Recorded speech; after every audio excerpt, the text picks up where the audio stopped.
충격적인 소식이 전해졌습니다. 세계적인 슬로라이프 권위자가 자신의 모든 이론을 뒤집는 충격적인 발표를 했다는 뉴스가 전 세계를 놀라게 하고 있어요. 유럽 학계를 발칵 뒤집어 놓은 이 교수는 대체 한국에서 무엇을 목격했을까요? 더욱 놀라운 것은 이 교수가 한국의 빨리빨리 문화를 비판하기 위해 왔다가 오히려 한국의 연구소를 설립하겠다고 선언했다는 사실입니다. 느림의 철학을 15년간 전파해온 학자가 왜 한국의 속도에 매료되었을까요? 한국이 보여준 놀라운 모습이 대체 무엇이었는지 그 충격적인 진실을 지금부터 들려드리겠습니다. 안녕하세요. 저는 베네치아 대학교 사회학과 교수 지오바니 로시입니다. 제가 이 이야기를 시작하는 이유는 정말 특별한 경험을 하게 되었기 때문이에요. 저는 지난 15년간 슬로라이프 운동을 연구하고 전파해온 학자입니다. 제 저서 시간을 되찾는 법은 30개국에서 번역되며 베스트셀러가 되었고 이탈리아의 작은 마을들을 슬로시티로 변화시킨 장본인이기도 해요. 제 철학은 간단했습니다. 속도는 현대인의 영혼을 파괴한다는 것이었어요.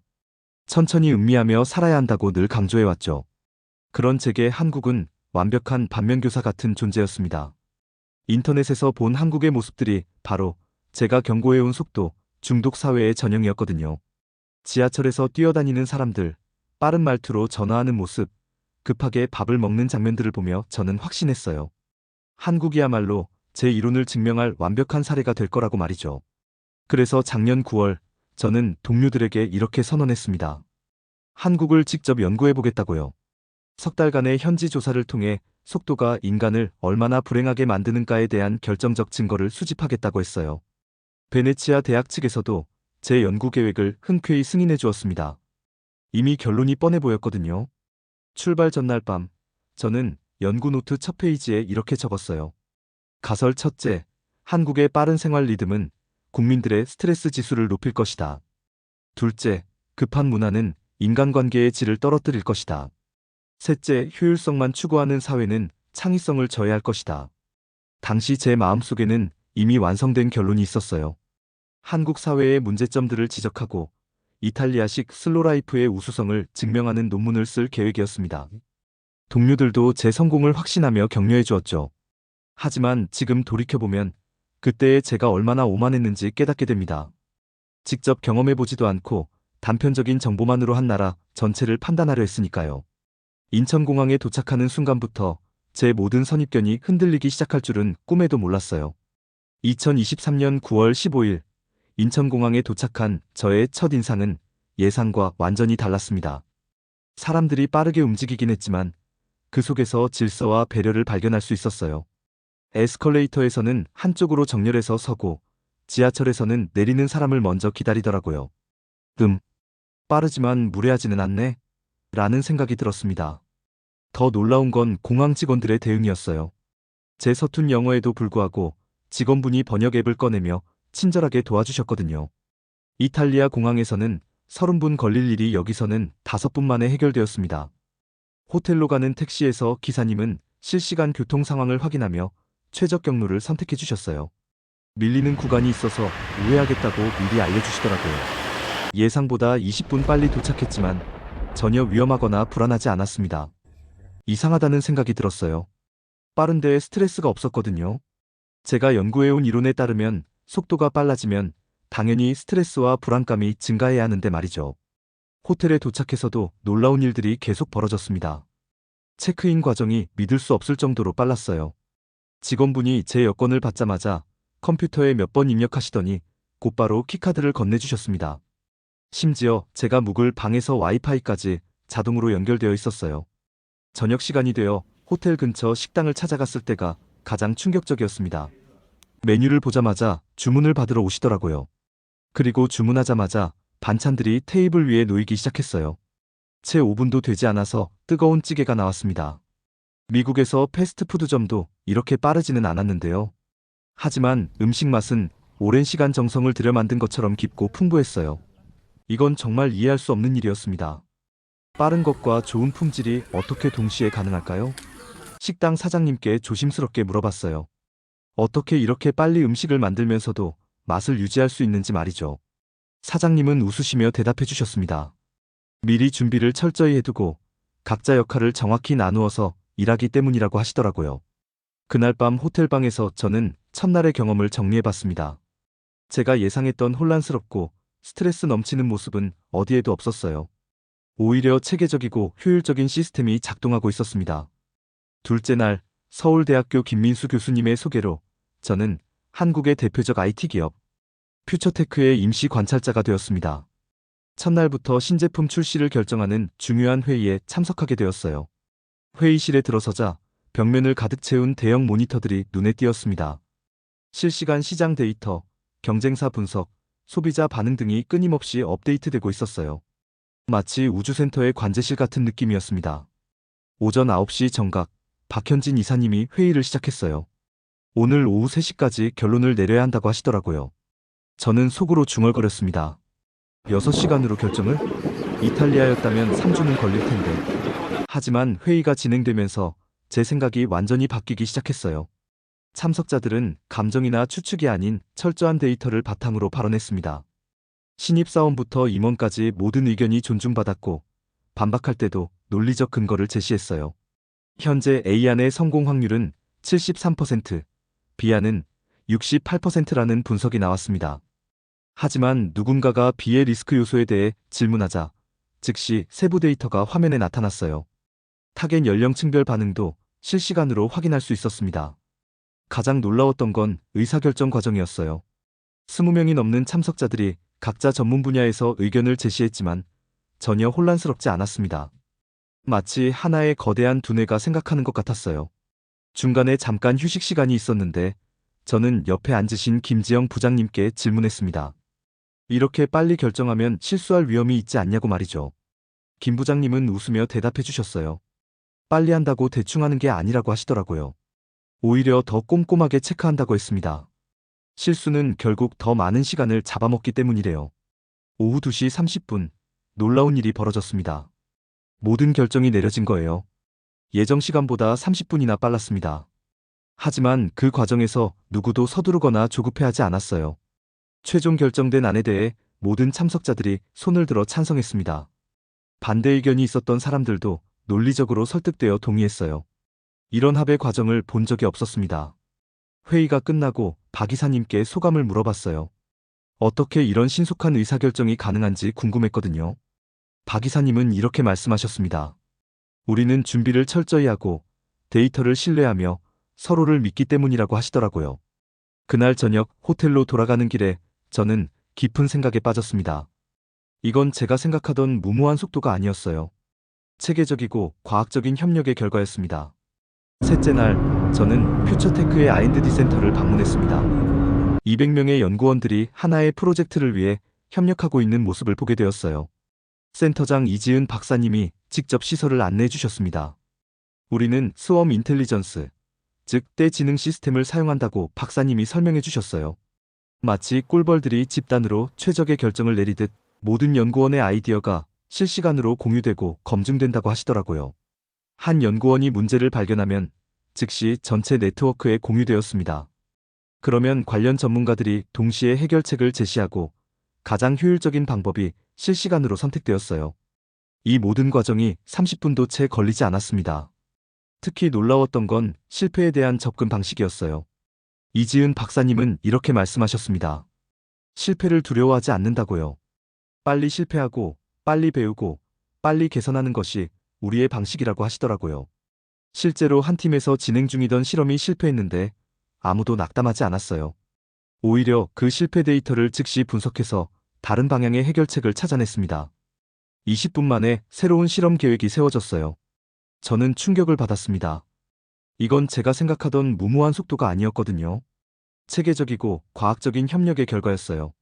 각자의 전문성이 하나로 합쳐져서 상상할 수 없는 시너지를 만들어내고 있었습니다. 점심시간에 몇몇 연구원들과 대화할 기회가 있었어요. 그들에게 이런 빠른 속도가 스트레스를 주지 않는지 물어봤습니다. 한 연구원은 웃으며 대답했어요. 오히려 더 재미있다고 하더라고요. 아이디어가 빠르게 현실이 되는 걸 보는 것이 가장 큰 보람이라고 했습니다. 오후에는 다른 부서와의 협업 미팅을 참관했어요. 마케팅팀, 디자인팀, 개발팀이 함께 모여서 새로운 서비스를 기획하는 자리였습니다. 각 팀의 전문가들이 실시간으로 아이디어를 주고받으며 하나의 완성된 계획을 만들어냈어요. 가장 인상 깊었던 건 젊은 인턴 사원의 의견도 진지하게 받아들여진다는 점이었습니다. 나이나 직급에 상관없이 좋은 아이디어는 즉시 채택되었어요. 이런 수평적 소통 문화가 혁신의 속도를 더욱 빠르게 만드는 것 같았습니다. 퇴근 시간이 되어 연구원들이 하나둘 자리를 정리하는 모습을 봤어요. 그들의 얼굴에는 피곤함보다는 만족감이 드러나 있었습니다. 하루 종일 빠르게 일했지만 성취감으로 가득 차 보였어요. 이지은 박사님께 마지막으로 질문했습니다. 어떻게 이런 놀라운 시스템을 만들 수 있었는지 말이에요. 박사님은 한국 사람들의 특별한 능력이라고 하시더라고요. 개인보다는 집단의 성공을 위해 협력하는 문화가 자연스럽게 몸에 배어 있다고 했습니다. 그날 저녁 저는 제 연구 노트에 이렇게 적었어요. 한국의 속도는 개인의 조급함이 아니라 집단의 지혜였다고 말이에요. 5장 일상 속 효율성의 발견. 첫째 주 주말, 저는 홍대 근처 카페에서 한국의 일상을 관찰해 보기로 했습니다. 서울 시민들의 진짜 모습을 보고 싶었거든요. 오후 2시쯤 한 카페에 들어갔는데 정말 놀라운 광경이 펼쳐졌어요. 매장 안은 노트북을 펼쳐놓고 일하는 젊은이들로 가득했습니다. 한 대학생은 노트북으로 과제를 하면서 동시에 화상 스터디에 참여하고 있었어요. 옆자리 직장인은 태블릿으로 회사 업무를 처리하면서 스마트워치로 운동 일정을 확인했습니다. 저는 자문했어요. 저분들이 스트레스 받아 보이나? 이상하게도 그들의 표정은 편안해 보였습니다. 효율적으로 일을 처리하기 때문에 오히려 여유가 있어 보였어요. 제가 생각했던 바쁘고 급한 모습과는 완전히 달랐습니다. 용기를 내어 카페 직원분께 말을 걸어보았어요. 한국 사람들은 왜 이렇게 빨리 움직이냐고 물어봤습니다. 직원분이 웃으며 대답해 주셨어요. 빠른가요? 이게 빠른 건가요? 저희는 그냥 효율적으로 하는 거예요. 빨리 끝내고 더 중요한 시간을 갖고 싶거든요. 그 말에 저는 깨달았습니다. 한국인들의 속도는 더 많이 일하기 위한 것이 아니라 더 많이 살기 위한 것이었어요. 효율성을 통해 시간을 확보하고 그 시간으로 진짜 중요한 것들을 하는 거였습니다. 저녁 시간에는 명동거리를 걸어봤어요. 24시간 편의점들이 곳곳에 있었고 새벽 배송 서비스 광고도 자주 보였습니다. 한 안경점에서는 1시간 안에 안경을 만들어준다는 팻말이 걸려 있었어요. 호기심에 그 안경점에 들어가 봤습니다. 정말로 1시간 만에 안경을 만들어주시더라고요. 하지만 품질은 전혀 떨어지지 않았어요. 오히려 이탈리아에서 일주일 걸려 만든 안경보다 더 정밀했습니다. 사장님께 비결을 물어봤어요. 어떻게 이렇게 빠르면서도 정확할 수 있는지 말이죠. 사장님은 첨단 장비와 체계적인 프로세스 덕분이라고 하시더라고요. 속도와 품질을 동시에 잡기 위해 끊임없이 시스템을 개선해왔다고 했습니다. 다음 날은 이태원에 갔어요. 외국인들이 많이 사는 동네라고 해서 선택했습니다. 그곳에서 만난 독일인 마르틴 씨와 대화를 나눴어요. 그는 한국에 온 지 6개월 되었다고 했습니다. 처음에는 모든 게 너무 빨라서 당황했다고 하더라고요. 하지만 지금은 이런 속도에 완전히 적응했다고 했어요. 오히려 독일로 돌아가면 답답할 것 같다고 말했습니다. 한국의 효율성에 익숙해졌거든요. 마르틴 씨는 특히 배달 서비스에 감탄했어요. 새벽 2시에 치킨을 주문해도 30분 안에 배달된다고 하더라고요. 독일에서는 상상할 수 없는 일이라고 했습니다. 그날 저녁 한강공원을 산책하면서 생각했어요. 한국 사람들의 빠름은 조급함이 아니라 지혜였습니다. 효율적인 시스템을 만들어서 시간을 절약하고 그 시간으로 가족과 함께하고 취미를 즐기는 거였어요. 벤치에 앉아있는 가족들을 봤습니다. 아이들과 놀아주는 부모님들의 모습이 너무 평화로워 보였어요. 이들이 바로 효율성을 통해 확보한 소중한 시간을 보내고 있는 거였습니다. 6장 디지털 네이티브들의 혁신. 둘째 주 월요일 강남의 한 공유 오피스에서 저는 20대에서 30대 스타트업 창업자들을 만났습니다. 이들의 일하는 방식은 기성세대와 또 달랐어요. 완전히 새로운 형태의 빨리빨리 문화를 보게 되었습니다. 저희는 워크 스마트, 낫 하드 원칙으로 일해요. 25세 창업자 김지우 대표님의 말이었습니다. 그의 팀은 완전 자율 출퇴근제를 시행하고 있었어요. 오전 11시인데도 사무실에는 절반의 직원만 있었습니다. 나머지 분들은 어디 계시냐고 물어봤더니 각자 가장 집중이 잘 되는 장소에서 일하고 있다고 하더라고요. 집, 카페, 도서관. 중요한 건 위치가 아니라 결과라고 했습니다. 이런 유연한 근무 방식이 오히려 생산성을 높인다고 설명해 주셨어요. 이들은 불필요한 회의를 과감히 줄이고 있었습니다. 대신 메신저로 빠른 소통을 했어요. 클라우드를 통해 실시간 협업을 하고 AI 도구를 활용해서 반복 업무를 자동화했습니다. 기술을 활용한 스마트한 효율성이었어요. 야근에 대해서도 물어봤습니다. 김 대표님은 웃으며 대답했어요. 야근은 비효율의 상징이라고 하시더라고요. 우리는 8시간 안에 최고의 성과를 내는 것이 목표라고 했습니다. 시간이 아니라 성과로 평가받는다는 철학이었어요. 다른 스타트업도 방문해봤습니다. 27세 개발자 이지연 씨와 대화를 나눴어요. 그녀는 이렇게 말했습니다. 우리 세대는 부모님 세대처럼 무조건 빨리 하지는 않아요. 대신 더 스마트하게 일하죠. 실제로 이들의 업무 방식을 보니 놀라웠습니다. 업무 시간에는 초집중해서 일하고 퇴근 후에는 확실하게 자신만의 시간을 가졌어요. 일과 삶의 균형을 완벽하게 유지하고 있었습니다. 점심시간에 근처 카페에서 몇 명의 프리랜서들을 만났어요. 그들은 여러 프로젝트를 동시에 진행하면서도 확실한 삶의 균형을 유지하고 있었습니다. 빨리 성공하는 것보다 제 속도로 성장하는 게 더 중요하다고 했어요. 물론 그 과정은 최대한 효율적으로 만든다고 했습니다. 디지털 도구를 활용해서 시간 관리를 하고 자동화 시스템으로 반복 업무를 줄였어요. 기술의 힘으로 더 많은 자유시간을 확보하는 거였습니다. 오후에는 한 대학교 창업 동아리를 방문했어요. 대학생들의 아이디어 회의를 참관할 수 있었습니다. 이들은 화상회의와 실시간 문서 공유를 자연스럽게 활용했어요. 전국 각지의 팀원들이 온라인으로 협업하고 있었습니다. 가장 인상 깊었던 건 이들의 실패에 대한 태도였어요. 한 아이디어가 실행 과정에서 문제가 생겼는데 아무도 좌절하지 않았습니다. 오히려 빠르게 피벗해서 새로운 방향을 찾았어요. 실패를 학습의 기회로 받아들이는 문화였습니다. 저녁 시간에 홍대 근처에서 만난 20대 직장인들과도 대화를 나눴어요. 그들에게 한국의 빨리빨리 문화에 대해 물어봤습니다. 한 직장인은 이렇게 답했어요. 우리는 빨리빨리가 아니라 슬기슬기예요. 더 똑똑하게 일하는 거죠. 그날 밤 호텔로 돌아가면서 생각했습니다. 한국의 젊은 세대들은 부모 세대의 빨리빨리 문화를 그들만의 방식으로 재해석하고 있었어요. 무조건적인 속도 경쟁이 아닌 디지털 기술과 효율성을 기반으로 한 새로운 문화를 만들어가고 있었습니다. 셋째 주 수요일 새벽, 갑작스러운 폭우가 서울을 덮쳤습니다. 저는 호텔 창문을 통해 거리를 내려다보며 한국 사회가 위기 상황에서 어떻게 대응하는지 직접 목격하게 되었어요. 그리고 그 모습은 제가 지금까지 본 것 중 가장 놀라운 광경이었습니다. 새벽 5시부터 기상청의 실시간 경보가 휴대폰으로 전송되기 시작했어요. 침수 위험 지역 주민들에게는 대피 안내 메시지가 발송되었습니다. 지자체의 신속한 대응이 놀라웠어요.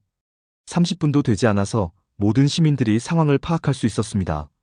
아침 7시쯤 밖으로 나가봤는데 시민들의 질서 있는 대응에 감탄했어요. 지하철역 입구에는 안내 요원들이 배치되어 있었고 대체 교통수단에 대한 정보가 실시간으로 제공되고 있었습니다. 혼란스러울 법한 상황인데도 모든 것이 체계적으로 작동하고 있었어요. 가장 놀라웠던 건 복구 과정이었습니다. 침수된 강남역 지하상가는 24시간 만에 다시 문을 열었어요. 어떻게 이런 일이 가능한지 궁금해서 현장을 찾아갔습니다. 수백 명의 작업자들이 조직적으로 움직이고 있었어요. 현장 책임자분께 말을 걸어봤습니다. 어떻게 이렇게 빨리 복구할 수 있냐고 물어봤어요. 평소에 이런 상황에 대비한 매뉴얼이 있다고 하시더라고요. 각 분야 전문가들의 연락처와 필요한 장비 목록까지 모든 것이 사전에 준비되어 있다고 했습니다. 더 놀라운 건 자원봉사자들의 움직임이었어요. SNS를 통해 실시간으로 도움이 필요한 곳의 정보가 공유되었습니다. 젊은이들부터 어르신들까지 자발적으로 참여해서 복구 작업을 도왔어요. 마치 하나의 거대한 유기체처럼 움직이는 모습이었습니다.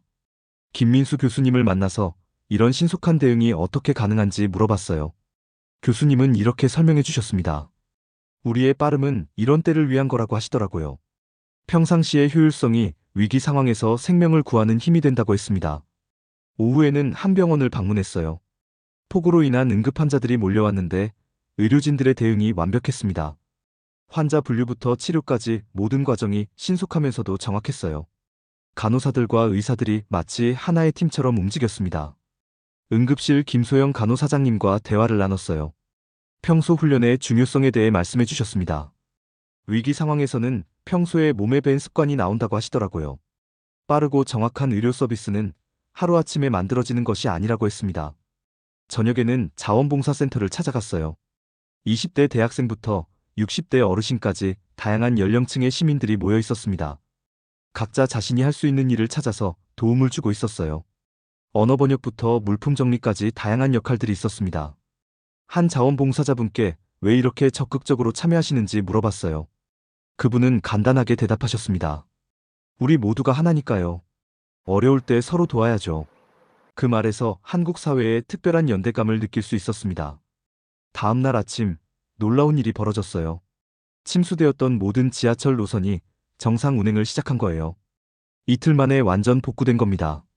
이탈리아에서는 몇 주는 걸렸을 일이 한국에서는 이틀 만에 해결되었어요.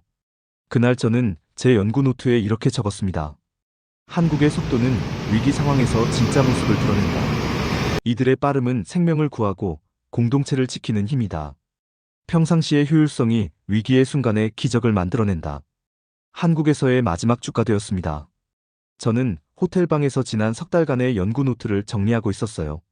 페이지를 넘길 때마다 제 생각이 어떻게 변해왔는지 생생하게 느낄 수 있었습니다. 처음 가져온 가설들이 모두 뒤바뀌어 있었거든요. 속도가 인간성을 파괴한다고? 천만에요. 제가 목격한 한국의 속도는 오히려 더 많은 가능성을 열어주었습니다. 효율적인 업무 처리로 가족과 보내는 시간이 늘어났고, 빠른 의사결정으로 기회를 놓치지 않았으며, 신속한 협력으로 더 큰 성과를 이뤄냈어요. 이탈리아로 돌아가서 뭐라고 해야 하지? 라는 생각이 들었습니다. 동료들은 한국의 비인간적 속도에 대한 비판적 보고서를 기대하고 있었거든요. 하지만 제가 발견한 것은 정반대였어요. 한국의 속도는 파괴적이지 않았습니다. 오히려 창조적이었어요. 마지막 날 아침, 김민수 교수님과 카페에서 만났습니다. 교수님께 솔직하게 말씀드렸어요. 저는 제 생각이 틀렸다는 걸 인정하고 싶다고요. 한국의 속도는 파괴적이지 않다고 했습니다. 오히려 창조적이라고 말씀드렸어요. 김 교수님은 미소를 지으며 대답해 주셨습니다. 지오바니 교수님도 이제 이해하신 것 같다고 하시더라고요. 우리의 빨리빨리는 조급함이 아니라 지혜라고 했습니다. 수십 년간 쌓아온 집단의 경험과 혁신이 만들어낸 특별한 문화라고 설명해 주셨어요. 공항으로 가는 길에 택시기사님과 대화를 나눴어요. 외국 교수님이시네요. 한국은 어떠셨어요? 라고 물어보시더라고요. 저는 정말 놀라웠다고 답했습니다. 한국 사람들의 속도는 조급함이 아니라 배려라고 말씀드렸어요. 기사님이 웃으며 말씀하셨어요. 우리는 빨리 일하는 게 아니라 제때 일하는 거예요. 상대방을 기다리게 하지 않으려고 하는 거죠. 그 말씀에 저는 또 한 번 깨달았습니다. 한국의 속도는 개인의 편의가 아니라 공동체를 위한 배려였어요. 인천공항에서 출국 수속을 밟으면서도 한국의 효율성을 체험했습니다. 모든 과정이 신속하면서도 정확했어요. 직원분들은 바쁜 중에도 친절하게 도움을 주셨습니다. 마지막 순간까지 한국의 특별함을 느낄 수 있었어요. 비행기에 오르기 전 저는 휴대폰으로 베네치아 대학 동료들에게 메시지를 보냈습니다. 제 연구 결과가 예상과 완전히 다르다고 미리 알려드렸어요. 한국의 빨리빨리 문화가 오히려 슬로라이프의 진정한 의미를 보여준다고 말씀드렸습니다. 비행기 안에서 제 연구 노트 마지막 페이지에 결론을 적었어요. 한국은 이미 미래에 살고 있다. 그들의 속도는 비정상이 아니다. 오히려 그들은 인류가 나아가야 할 방향을 보여주고 있다. 이제 우리가 한국을 배워야 할 때다. 창밖으로 멀어지는 서울의 불빛을 바라보며 저는 확신했습니다. 제가 목격한 것은 단순한 문화적 특성이 아닌 인류 문명의 새로운 이정표라는 것을요. 그리고 이 특별한 경험은 제 인생에서 가장 의미 있는 시간이 되었습니다. 여기까지 긴 영상을 끝까지 감상해주신 여러분께 진심으로 감사드립니다. 한국의 빨리빨리 문화에 숨겨진 진정한 의미를 함께 발견해보는 시간이었어요. 우리가 살고 있는 이 나라의 특별함을 새롭게 느끼셨기를 바랍니다. 앞으로도 더욱 감동적이고 의미 있는 이야기들로 찾아뵙겠습니다. 시청해주셔서 정말 고맙습니다.